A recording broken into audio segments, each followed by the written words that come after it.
What's up, horror fans? Pete here from the Lasser Cast, where me and my good friend Danny, Dr. Zayas, God, Torkel discuss horror movies and streaming shows.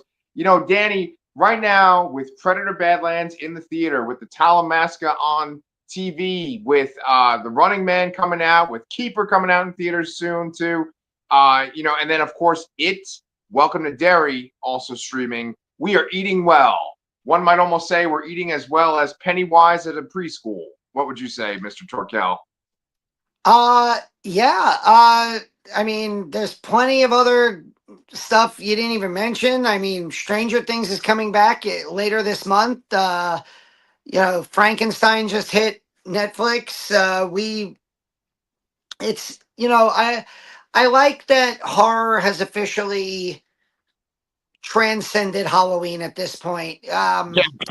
Like it used to be. I remember the old days of like you just wait until October, watch a bunch of horror movies. That was the only time of the year where horror came out in the theaters. Um, and now it's just it's one of the most marketable genres around. And you know, uh, all the stuff that you mentioned. Keeper looks amazing. I can't wait to see that. Uh, and yeah, we just we between the movies and the shows on regular old fashioned cable like Talamasca on AMC and AMC Plus, and now we're getting you know quality horror from HBO, HBO Max. It feels like the old days when I used to watch Tales from the Crypt late night on HBO. Yeah. But yeah, that all being said, I thought this I thought this was easily this is it. Welcome to Derry, episode 3. I thought this was easily the uh least impressive of the first 3 episodes. Hmm.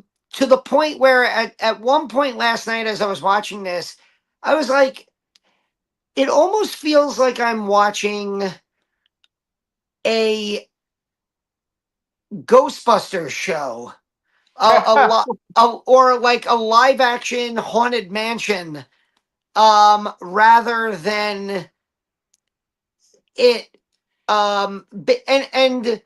And I think my criticism or my critique comes more from the absolute shock and intensity of the first 2 episodes, Yeah.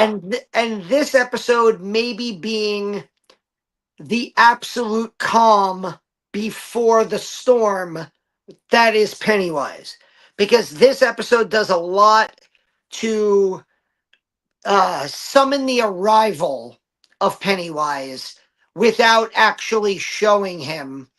Right. And this goes back to a scene at the very beginning where we see James Remar's character as a kid at this carnival with a creepy clown with red balloons in the background.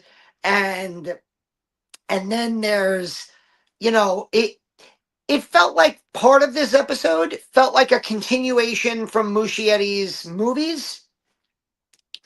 And then part of this episode felt almost like a little too much gateway horror for me. Yep.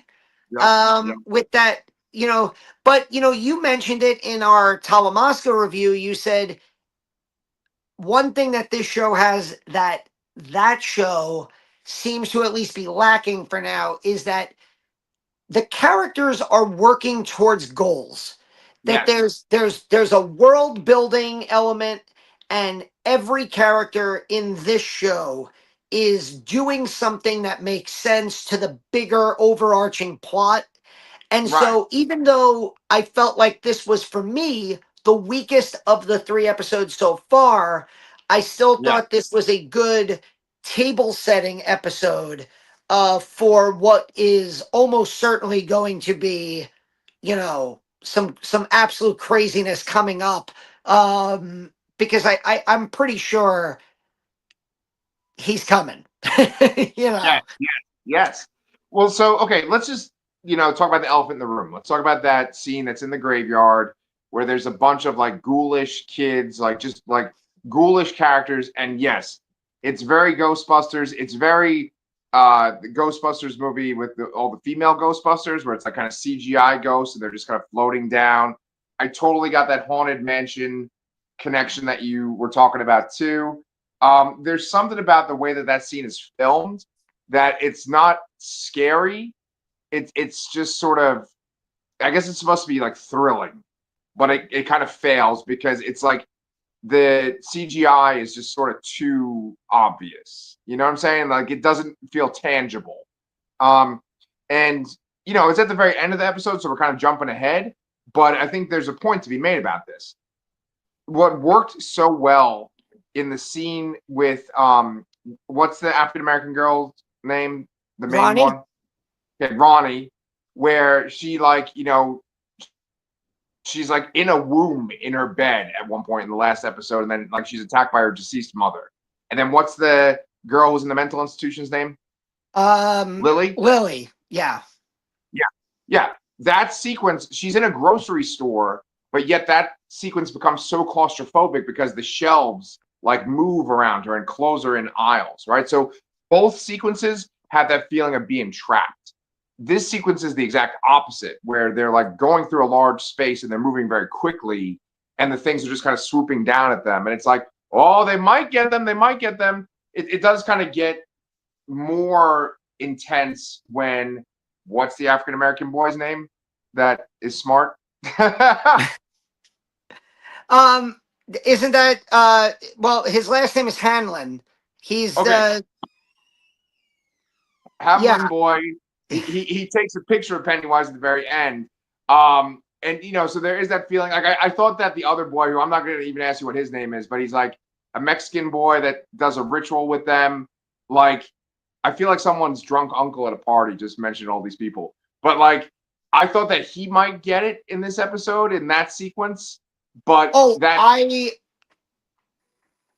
what? 100% thought that at first I was like, oh, he's definitely dying. Yeah, 100%. right. And I guess that is a testament to the show so far, that like you look at like a little kid and you're like, oh, he's definitely going to get ripped apart, Right. because you're just used to it. I mean, the ghosts that are chasing them are the ghosts of three deceased children who we thought were going to be main characters of this show. Right. Um, Right. and uh, you, when he didn't die, I thought to myself, holy shit, are they going to kill, like, does the black kid die? Does he like go into the crypt and get killed? Is that like, Yeah. and until you saw him like bike out of there, I was like, oh, okay. Yeah. Um, Right. Right. and I just kind of like, I was so excited um watching episode 2. And I, there was so much, and we talked about it last week. It was a combination of those two incredible set pieces that you mentioned: the convenience store with the pickles, and the womb monster that reminded us of the Thing. But it was also all of like the lore that they were incorporating, uh, and this episode does a little bit of that with the lore, definitely. Uh Brings in the Native Americans, which are always a big part of like the Stephen King background, whether it's, the Indian burial ground in Pet Cemetery, whether it's the Indian burial ground in The Shining, whether it's, there's always some type of like spiritual um I guess, like a spiritualness that comes from like the Native American tribes around Maine. And Yeah. there's obviously you have Dick Halloran having, you know, those visions on that on the plane, which were like really creepy and weird, and you're like, is there? I almost want to go back to the book and like find like I think Dick Halloran appears on like 1 to 2 pages in the book, and I want to just like reread those 2 pages and see like how they like tied that in. But Sure. then, so there's even that I love that opening with everything from the carnival sequence to him and the Native American girl running around in the wood in the field, but then he goes into the woods and suddenly it felt very it 2017 where you're being chased by the the leper on Neibolt Street, and it there was that, and yes, I do feel like you mentioned it. I do feel like the same CGI that kind of took me out of, especially it chapter 2, I think was a Yeah. little too prevalent in this episode. Yeah. Like that kind of like jangly man effect in the woods. It's like it went on for a little bit too long. The ghosts at the end, that whole scene went on for a little too long, and it felt a little amusement park ride. Like it didn't even look like anything was real. Like they were Right. biking. It didn't feel like I was watching kids on a bicycle. Right. Um, so like uh, I liked again, I like this episode as a stepping stone to what I Right. think are going to be some amazing episodes upcoming. But as a standalone episode coming off of those first two, I thought this was kind of left a lot on the table and Yeah. didn't really capitalize on the excitement I had coming out of episode 2. No, I agree. I agree. I feel the same way. Yeah, just in general, the set pieces weren't as exciting. Like the Dick Halloran one, for instance, that's not as scary as either the two set pieces in the last episode. What's really good about that sequence is, of course, that shining connection with Dick Halloran. But then also, I just love that imagery from the Muschietti movie where it's like the kids are kind of like floating up by the top of the sewer. They do that, but then they have his like grandmother floating up at the top. And I just love that imagery. It's so creepy, but so almost like beautiful to look at as well. Um, I also like the stuff in the past. I like the idea that the Pennywise creature, the it entity or whatever, is like in the woods at that point, and there isn't really a town there with like a sewer system and stuff. And so basically, the town gets built, and then it's like underneath the town, But it's like this is like the pre-Derry era, right? Um, that sequence, it was good. Like I didn't know where they were going with it, and then once I realized it was, you know, uh, Remar's like him as a kid, I was like, oh, okay, he's gonna live through this. But I didn't know if like it was just gonna show a kid getting killed by Pennywise. There's gonna be some kind of significance. But this show does something that Predator Badlands does as well. And that like a lot of the Predator movies that I've been watching recently don't do well, and other like Stephen King remakes and stuff don't do well. It has Easter eggs all over the fucking place, but you don't feel like awkward seeing the Easter eggs.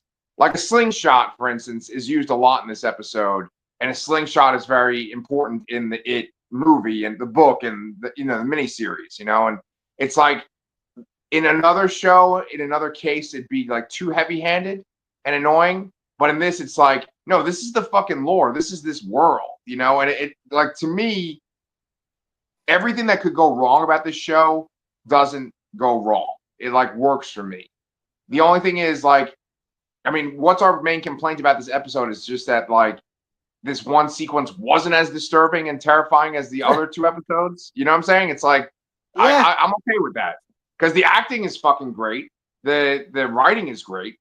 So I mean, I think that we should kind of go over some of the interactions between the characters just to kind of prove that point. Like, what do you think was the most compelling thing that was not scary in this episode?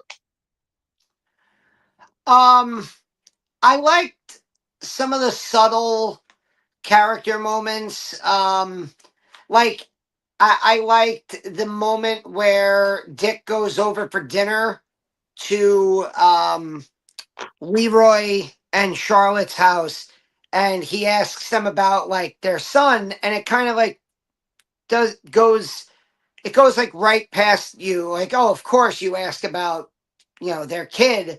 And then he says later on, like, I never told you we had a kid. Like, I never told you we had a son. And it's like, oh, he accidentally used his shining just instinctively. And it's like that, those little moments like that, Yep. I thought was a very cool moment. Um I like the scene with James Remar and the native Yep. woman in her little shop.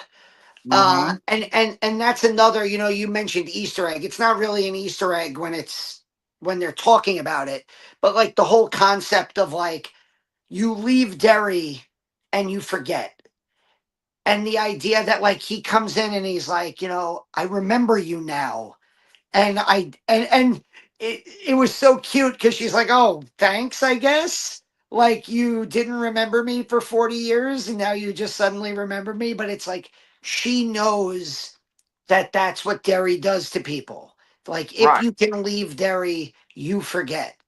Right. And I love that idea. Also, like, I kind of just assumed for 2 episodes that James Remar might as well have been, random military guy number 7. Right. Um, and now he has like a legitimate character arc that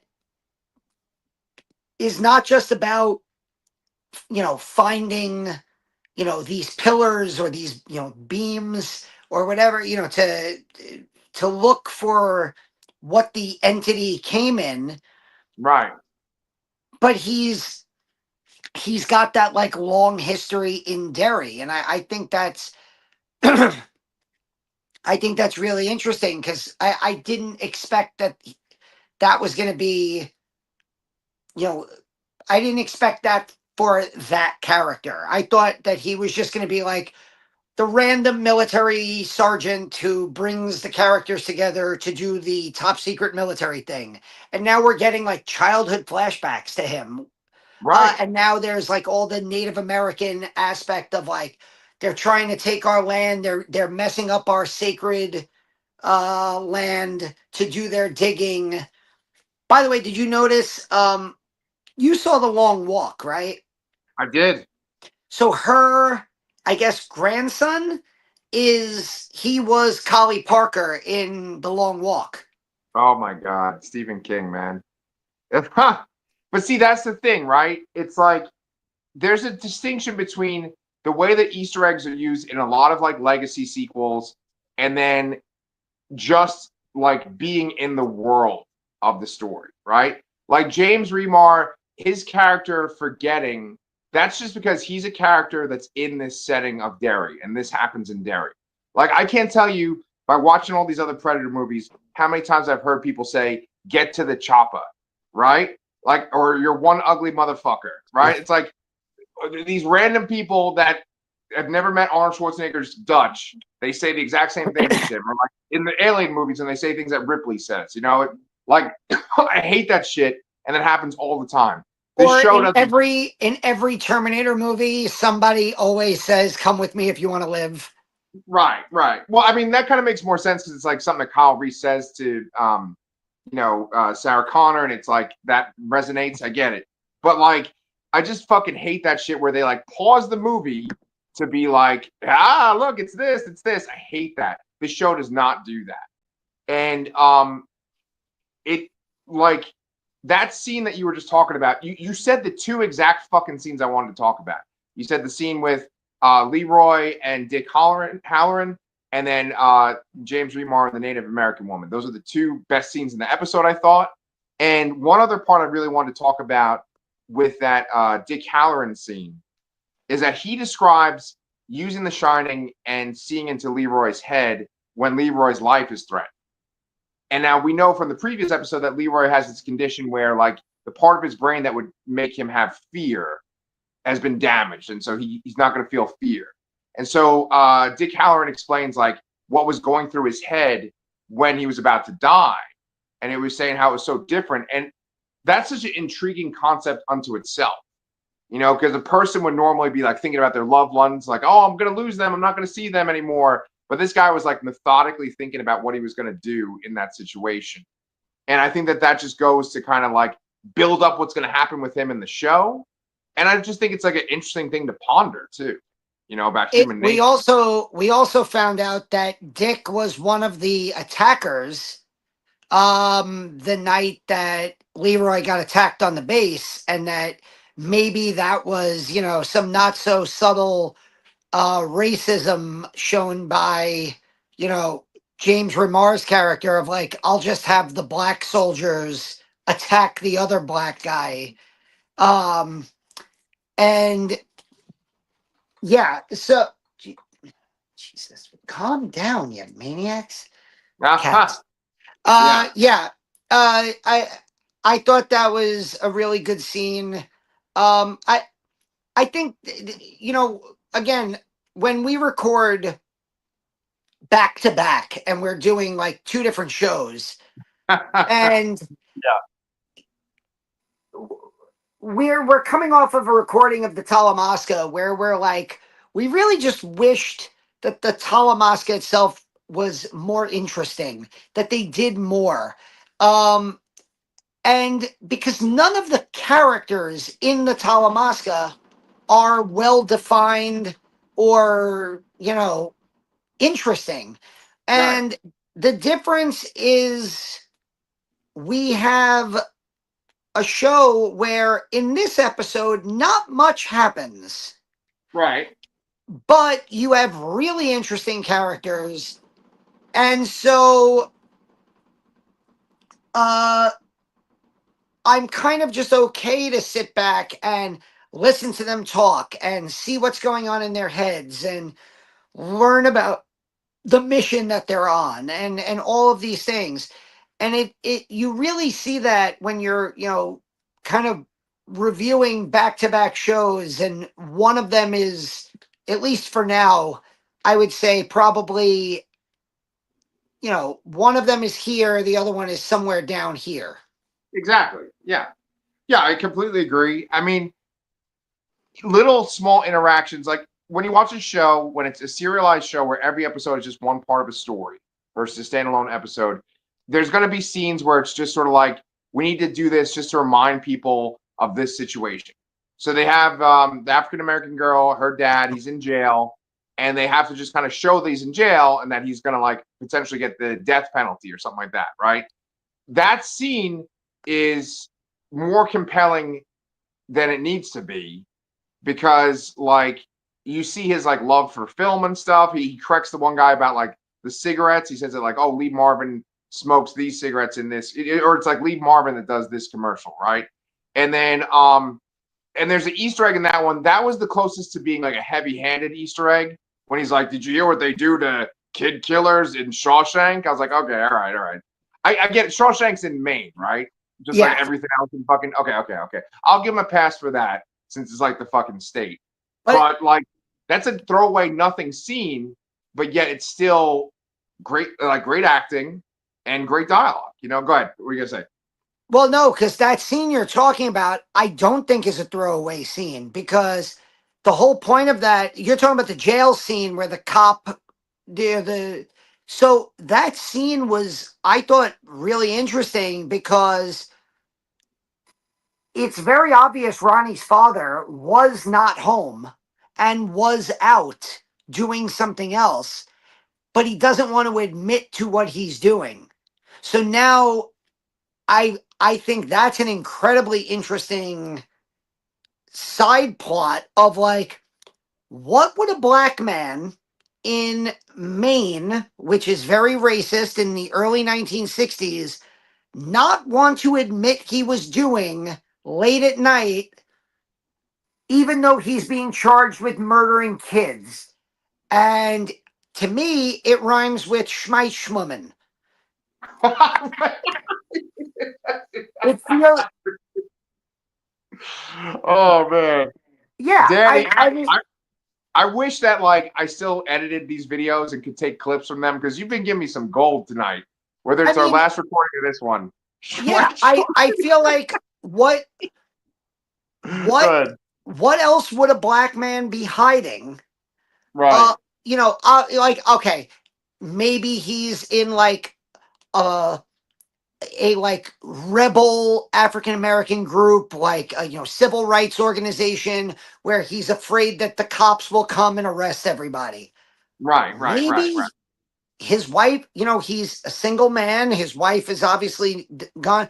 Maybe he's with a white woman, and he knows that the woman he's with will face severe, being, punishment, being Yeah. ostracized from the community, vilified, humiliated. Uh, I I found that, and there's that incredible scene of like when the cop pulls out the cigarettes. You mean like, oh, you just admitted you smoked these, and these are the ones that we found where you know a woman claims she saw you, Right.